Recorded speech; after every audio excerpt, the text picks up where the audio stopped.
The lesson is, guys, poop makes you smell better. We're watching F3ncy Oddities by the Internet Historian. We're gonna have to sit through a NordVPN ad. I'm sorry, guys. NordVPN is everywhere. You can't escape the NordVPN. Brought to you by NordVPN.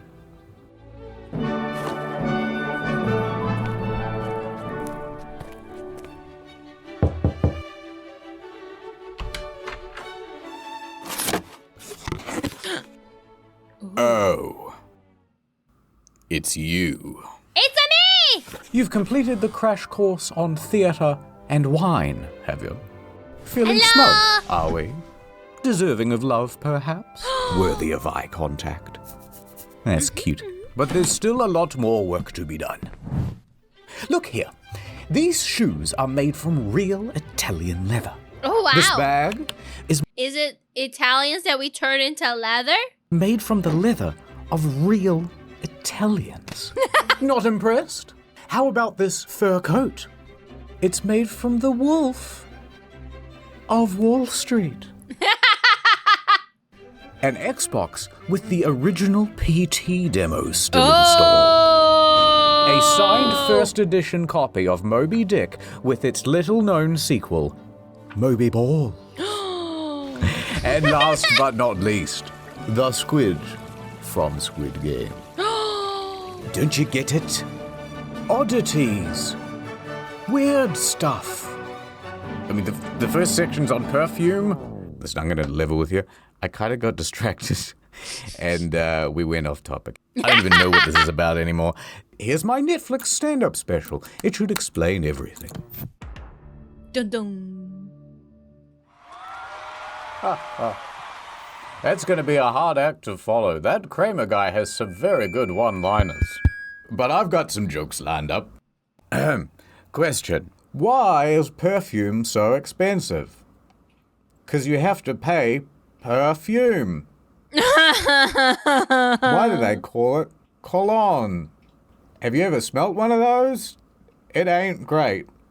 Oh? Mic must not be working. Deodorant? In this market, I'd want a deodor buy. Is this thing on? Okay, let me tell you the story of perfume. See, to be fancy, people wanted to stink good, but people naturally stink bad. Yeah. It's science. So in the beginning, people went to the garden to find the best-smelling things that they could. Here's a photo of the oldest perfume bottles ever found.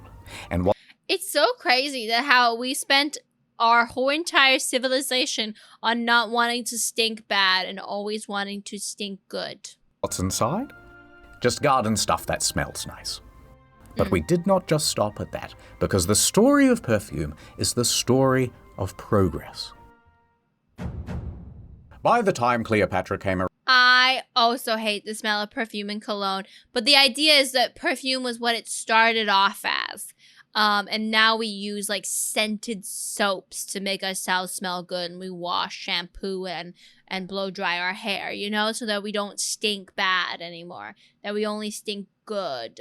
Somehow it's still thriving after all these millenniums. Perfume didn't necessarily smell good throughout history. It smelled better than a BO. It smelled better than your pits. perfume science had really advanced. You see, Cleopatra loved perfume. In fact, it was said that she had a whole perfume factory. The olfactory, I believe they called it. But this factory wasn't just mashing flowers. They were using emulsifiers, adding resins, creating tinctures. Tinctures! Cleopatra's very own Chanel No. 1 contained cardamom, cinnamon, olive oil, and myrrh. So we've gone from garden to pantry. Oh. And she loved spritzing the stuff everywhere, supposedly even spraying it all over the sails of her ship. That way people could smell her. Just imagine the smell of her army. The smell of her army. Ugh. From miles off as she sailed the Nile. By the early Middle Ages, we had figured out the formula for perfume. Effectively, there are three main components.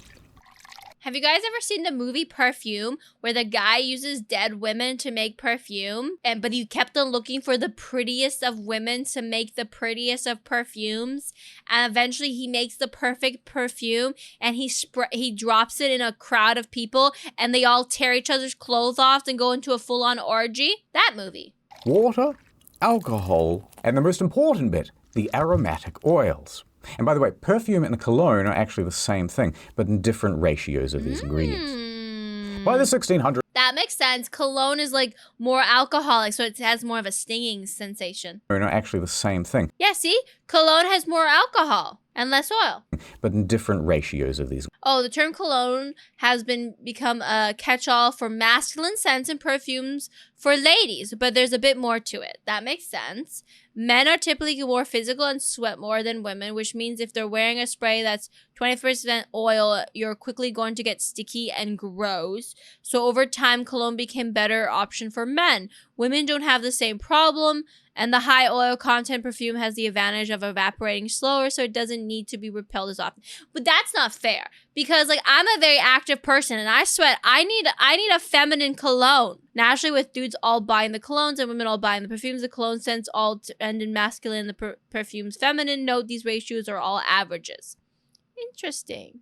Eau de toilette have 10% oil, and eau de perfume is 17.5 oil. Ingredients. By the 1600s, they were trying all sorts of different things. Some things went well.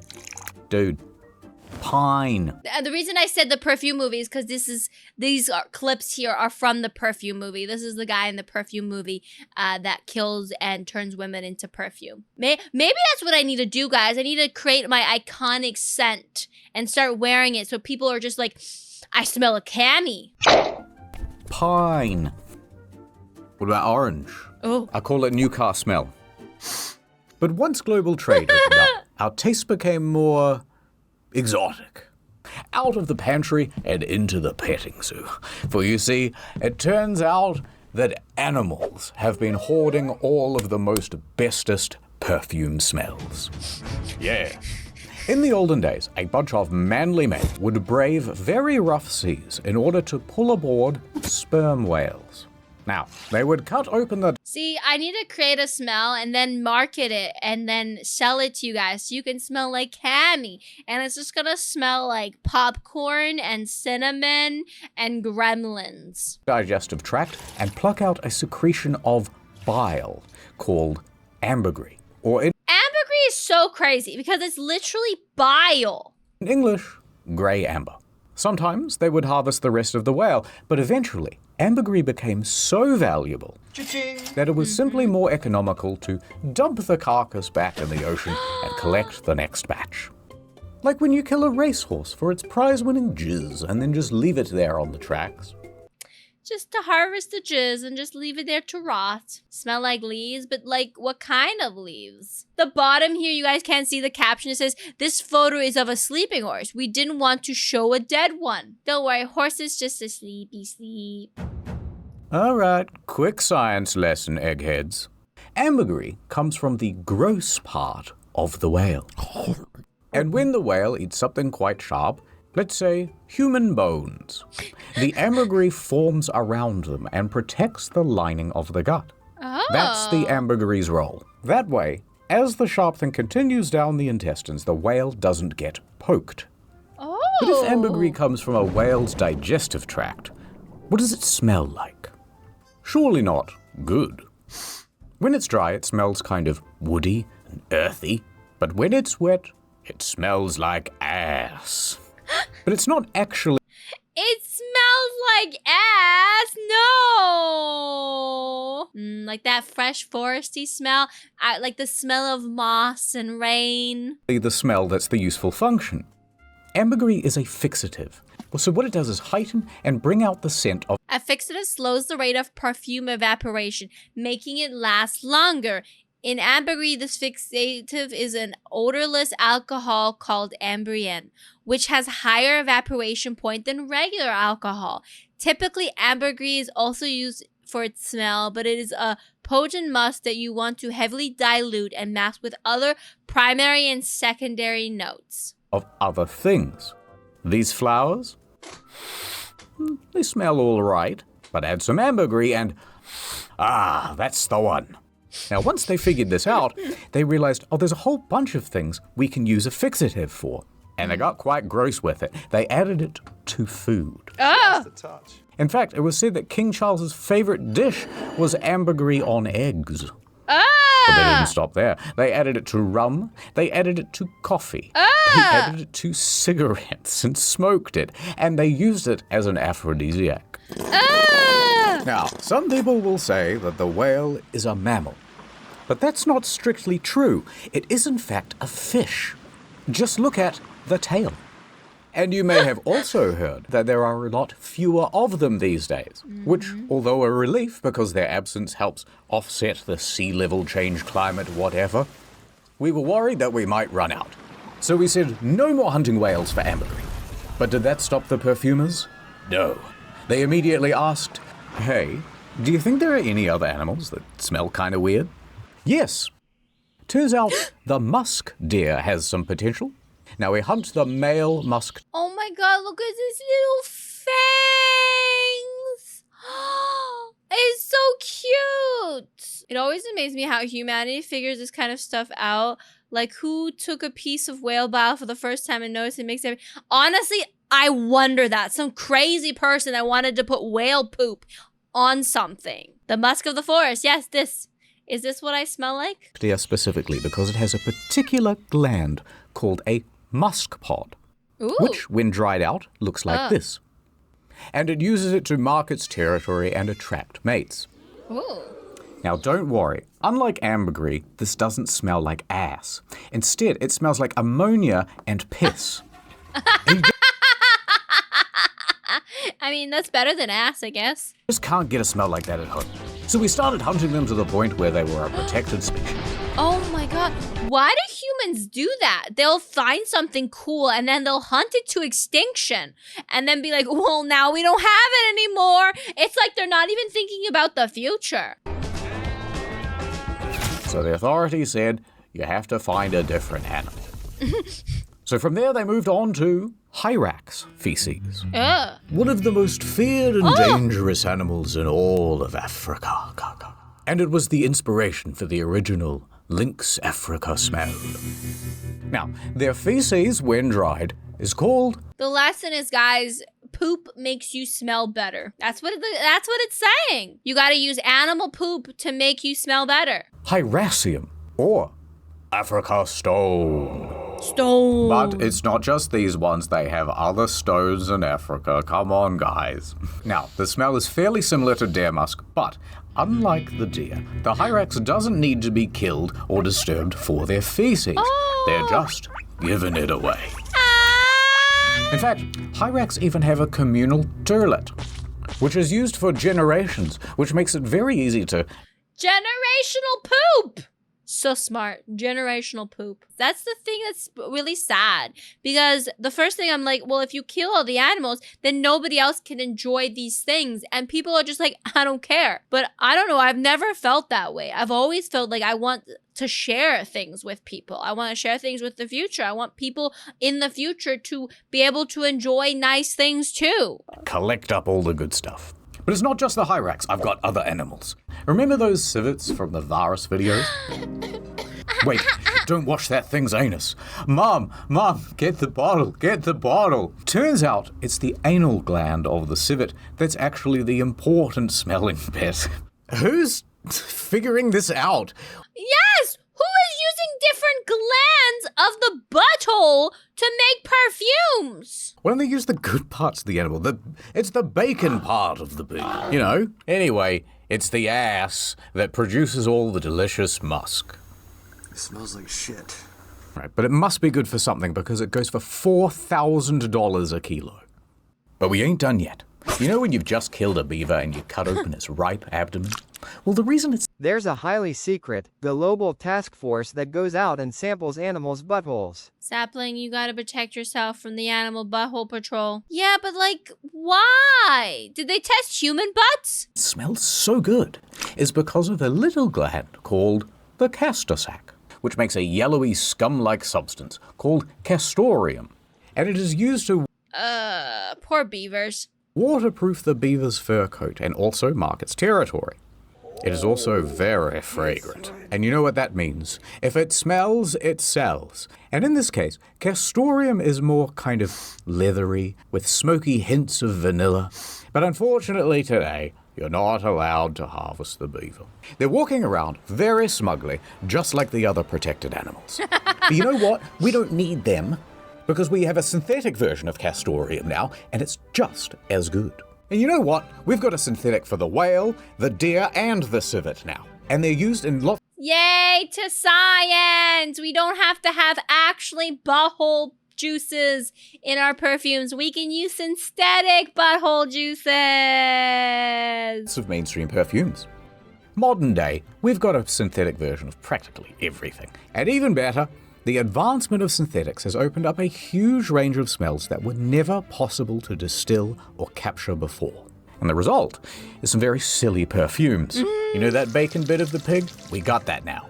Windex smelling, pretty much anything you can think of really, someone has created a fragrance of it. In some instances, we're even beating nature herself. For example, you know those roses that you get at the florist? And then people go, these smell beautiful. But actually, those roses are not bred to smell good. They're so specialized for good looks, longevity, and disease resistance that they've practically altogether lost their smell. I always wondered why flowers seem to not smell anymore nicely. So often what the florist will do is add an additional scent to the flower post-picking. Rip And off! typically a synthetic rose perfume is used because it lasts longer and doesn't dry out the flower. Yep. We're just that good. And what's the future for perfumes? Well, I don't know.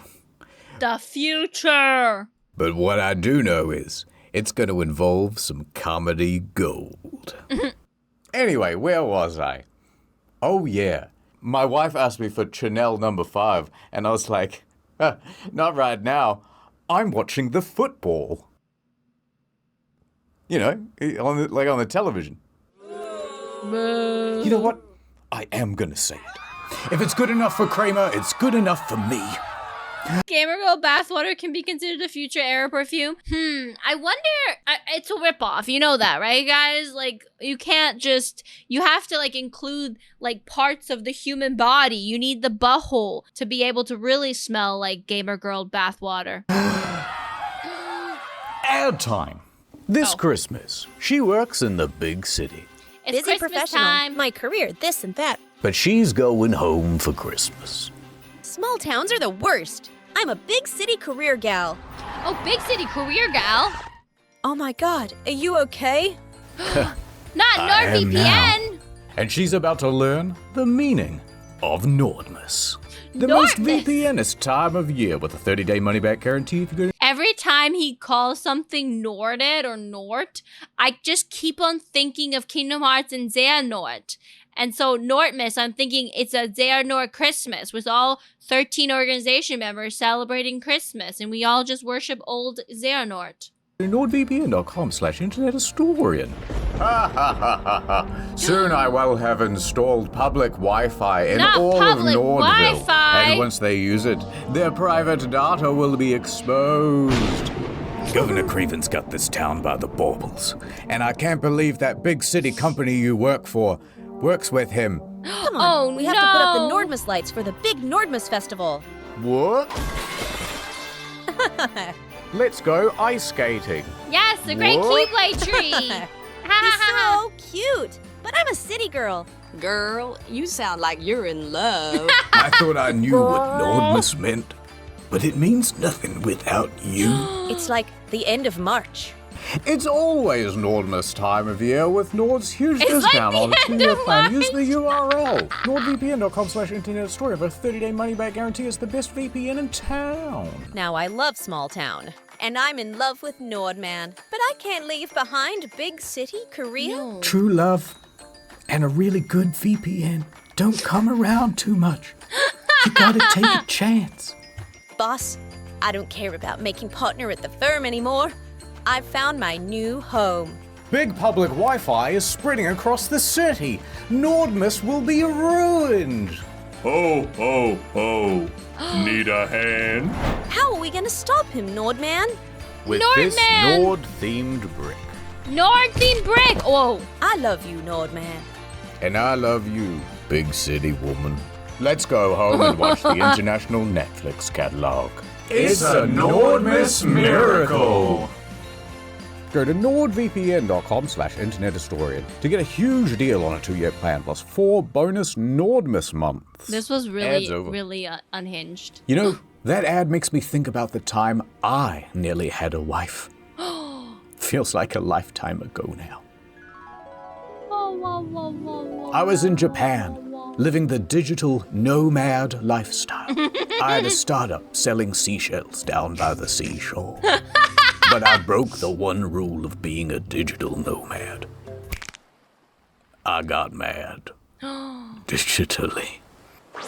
And that's Oh my freaking god. A digital nomad. A digital nomad. He almost had a wife, but the prisoner escaped. But dish. when I saw her. It was love at first sight. She's so I ugly. remember her laugh, her touch. Every morning, breakfast in bed. But the truth was, I had no money. We couldn't live on love alone. So I left. I sought out. I love how this just got muted. I love how this part of the video just got completely muted. Somebody was like, we can't have this. And I bet you're wondering how I finally struck it rich. Well, truth is, I'm the guy who invented the Joe Rogan podcast.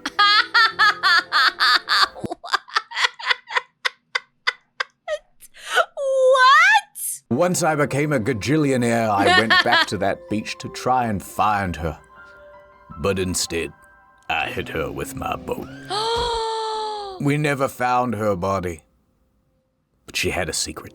One My model was lagging there for a second. It was so funny. she took to her grave that I was sworn not to tell.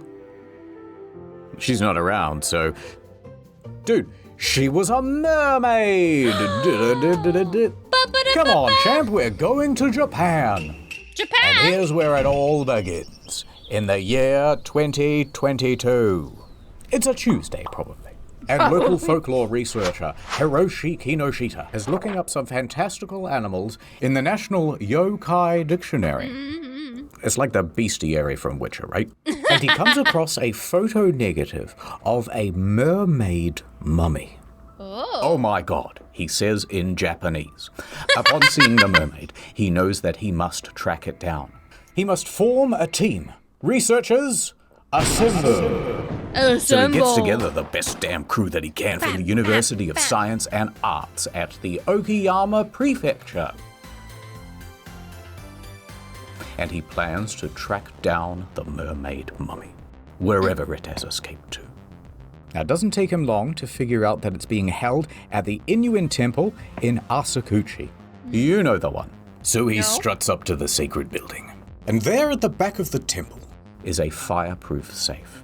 And inside of that is an old wooden box. A wooden and box? inside the old wooden box was the mermaid. We found It used to be on display when it was put away in a box for the last 40 years to prevent its deterioration. This is creepy. it. We found a real one. But where did it come from? Well, alongside the mermaid was a note that dated back from 1903. Whoa. And it said, a dried human fish, aka Ningyo, was caught almost 300 years ago over in the seas of Tosa. It was then dried out and taken to Osaka. And from there, it was passed around to many different people until it arrived at the temple.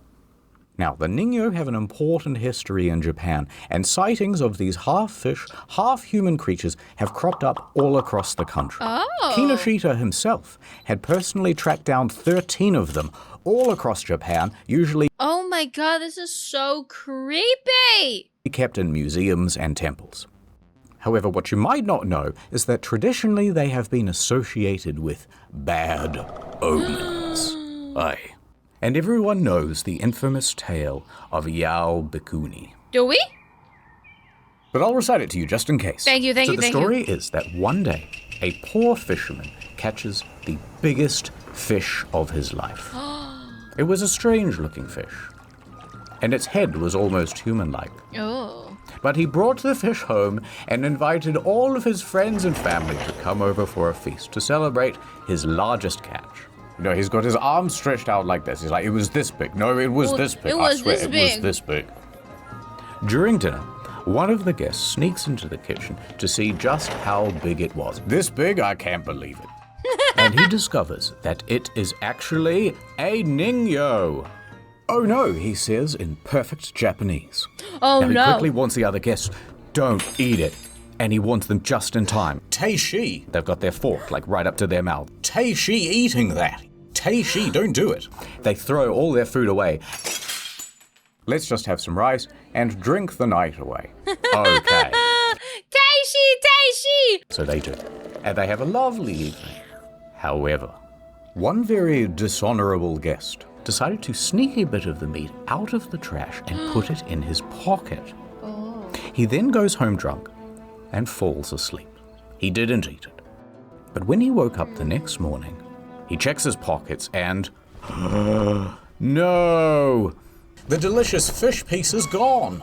Turns out, in the night, his daughter had been rummaging around in his pockets looking for treasure, and she found the meat from his pocket. And she was such a greedy guts that... Who would do that? Just grab a fish out of a pocket and just eat it?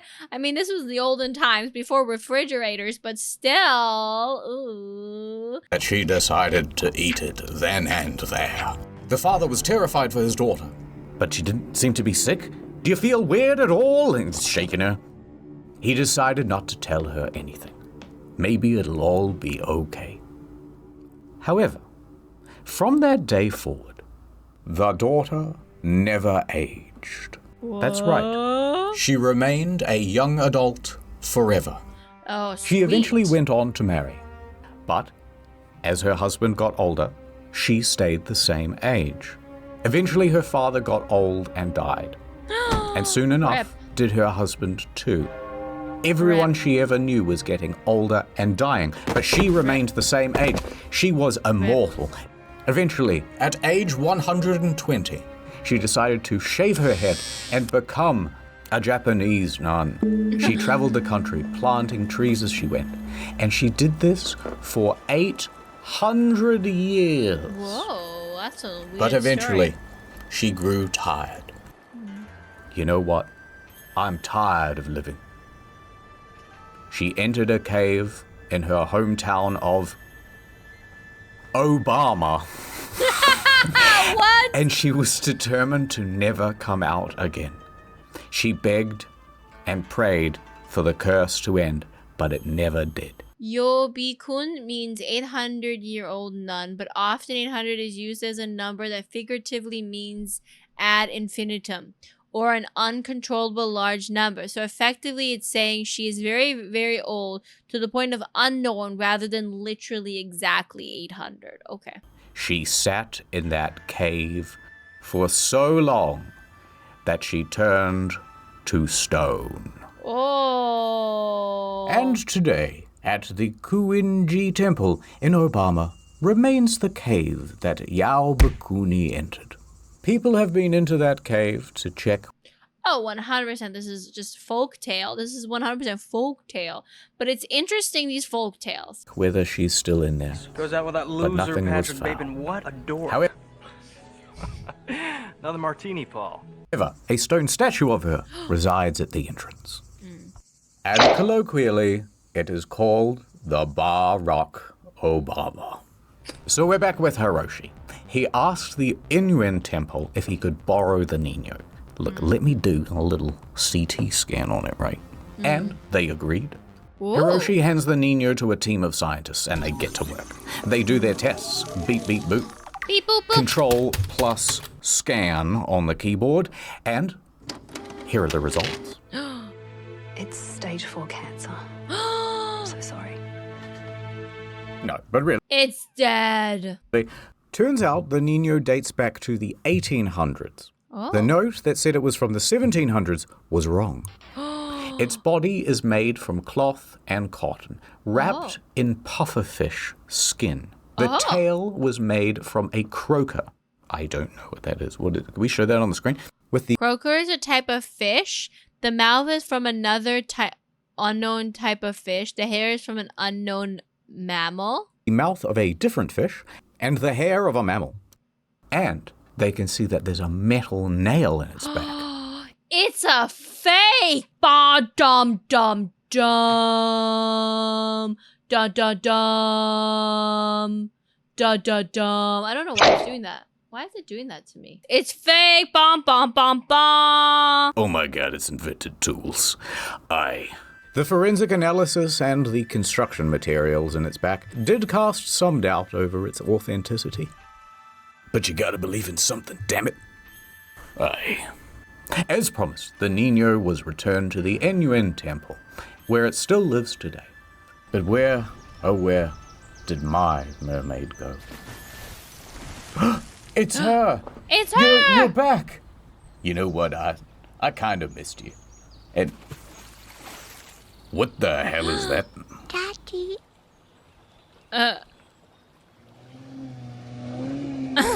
You know what, I never did find her again. I think these things are a big myth. End of part.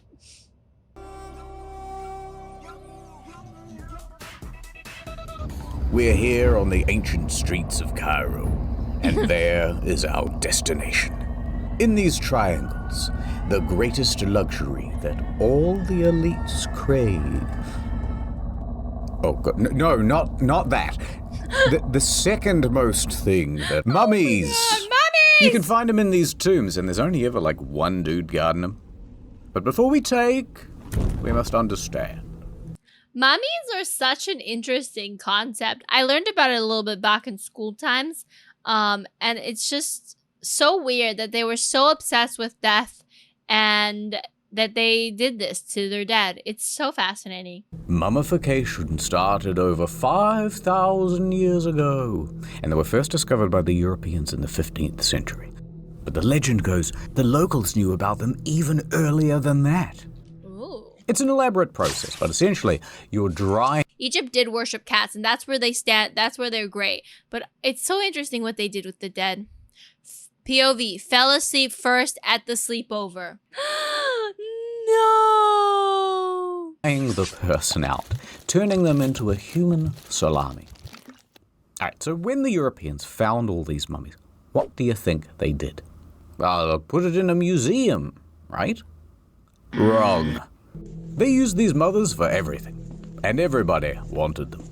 What do you mean they used them for everything? Well, fancy people would take whole mummies and show them off to their friends at fancy dinners. To really show. Uncovering the dead of the Victorian mummy on rep party. But one of the most ghoulish and lesser known ways upper class Victorians got their creepy kicks was by hosting and attending mummy unrolling parties.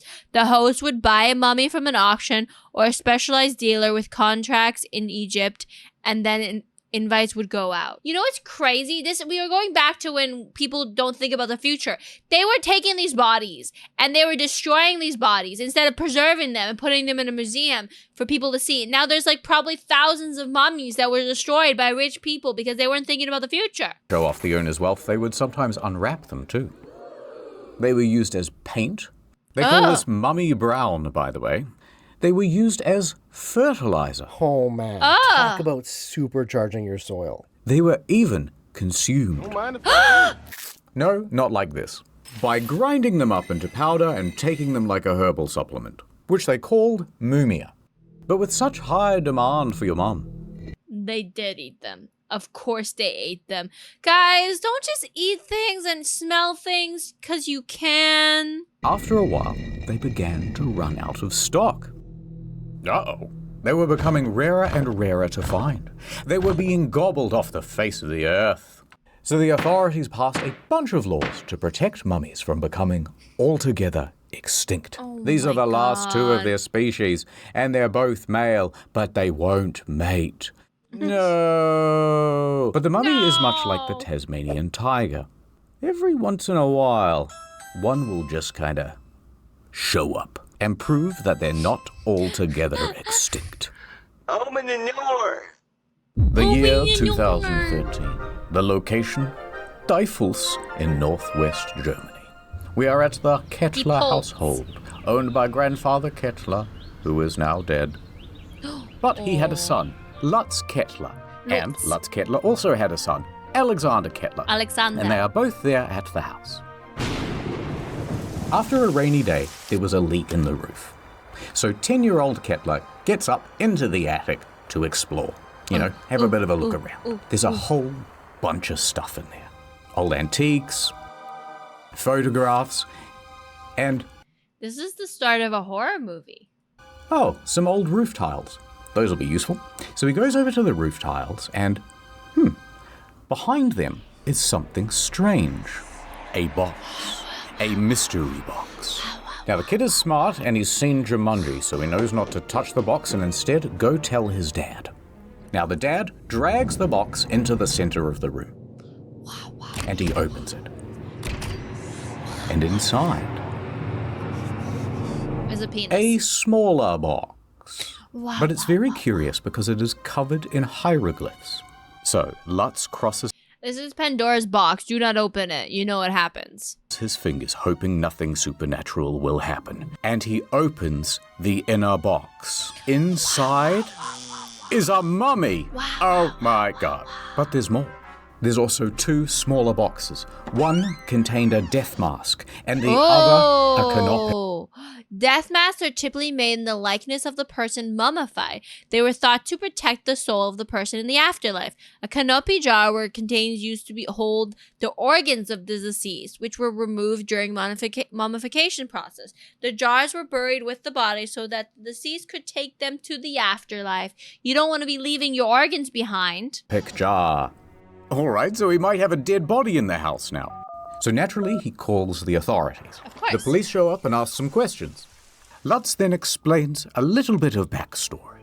He remembers that in the 1950s, his father went to Derna in Libya. There, he acquired a chest and had it shipped back home. He remembers a conversation about it, but grandfather Kettler insisted that it was a replica. Das ist ein Replica, son. Ein Replika. Not a real mummified person. Now, at this point, the police did not think it was a real body, but it was worth getting it scanned just in case. So he loaded it up in his station wagon, and off he went to the Berlin Archaeological Institute. Now, they agreed to do a scan, and so they're fiddling with buttons and dials and stuff, and it's fake, right? It's fake? Well, here's where things get a little more dramatic. Results inconclusive. There is a fully formed skeleton here. Now that is unusual for a fake. Often a fake will just be shaped like a person, then filled with sticks and cloth and rubbish. However, it got even stranger. They found that all of the bones were wrapped in some sort of metal plating or foil. Next they looked at the skull, and that's where things were the most odd. It was very realistic. Its teeth had roots. Its form was more intricate than the typical fake. It also had a laurel, but even more notably, there was an arrowhead lodged in the eye socket. Now that is very unusual for a fake. Hold on, I got more evidence to do. So they're doing more tests and stuff. All right, we've carbon tested the linen wraps. What's the verdict? Well, those are from the 1900s. Now the plot is thickening. We have a supposed fake mummy, but with a very realistic skull, perhaps murdered by an arrow to the head and bandages that date to the modern day. That presents a That is so strange. new problem, because it's not unheard of for people to do a murder in the modern day and then cover things up by disguising the body as an ancient artifact. Dude, that's actually kind of clever.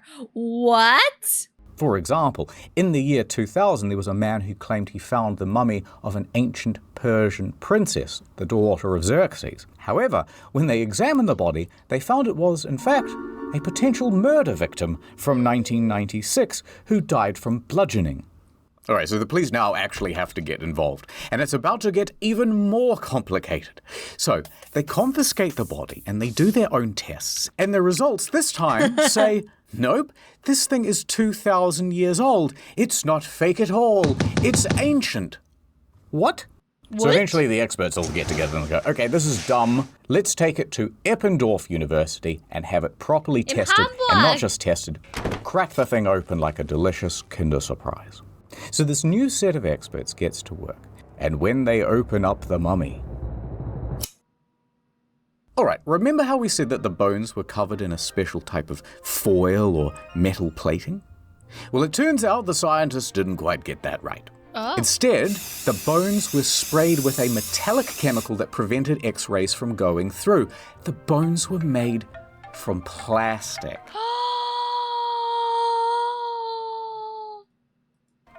Or at least, the body was. Turns out, the skull is real.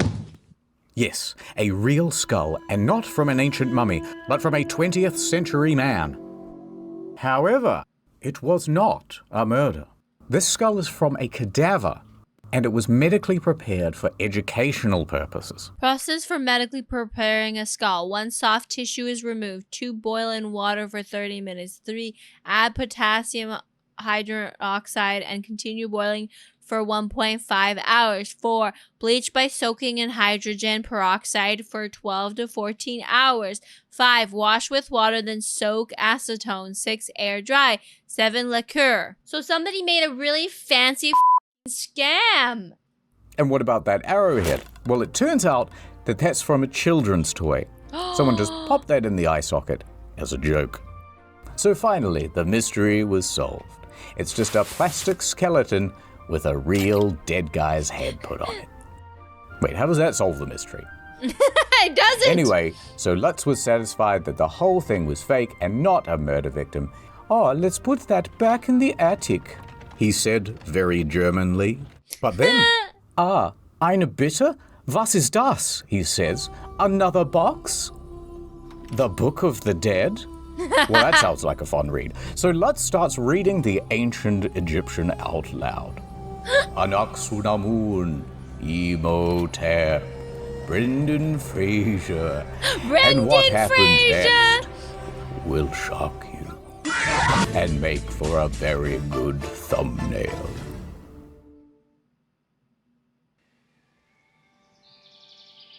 Hey there, champ. Yeah? You're probably wondering why I'm out here on this park bench. Why are you out there on the park bench? Sometimes I just come to see the autumn leaves. The autumn leaves fall. Winter will be here soon. Winter's coming? Dust in the wind. Dust in the wind? Truth is, sport, I have a highly contagious respiratory disease. I won't be around much longer. Turning anyone into soup isn't a kind idea. Sapling doesn't want to turn you into soup. Dust in the wind. I'm like Willy Wonka from that movie. And you're like that ugly kid from the Willy Wonka movie who gets all his stuff. Or the Oompa Loompa. I don't know. I haven't seen it. The point is you're so close to being fancy. I can feel it. So close. There's just one lesson left to learn. Anyway, speaking of ancient Egypt, here's this ancient Egyptian gun. Franz Ferdinand, what are you doing here? Of course, he's not the real Franz Ferdinand. He's a mummy. Now, the thing about the ancient Egyptian gun is that it's very sensitive. Uh-oh. I hit your congratulations for being somewhat fancy cake. Come on, Mr. Ferdinand. We've got to clean this up before the Park Services Commission hears about this, and they make another complaint. But if you don't like fancy, don't worry, it's not forever. It's not forever. Fancy's not forever. Don't forget NordVPN. Ooh, fancy's not forever. Hi. We are just fancy people living in a non-fancy world. I really like this video from the Internet Historian. It was a roller coaster of feelings and emotions. But if you liked the video, make sure you like, comment, and subscribe. Bye.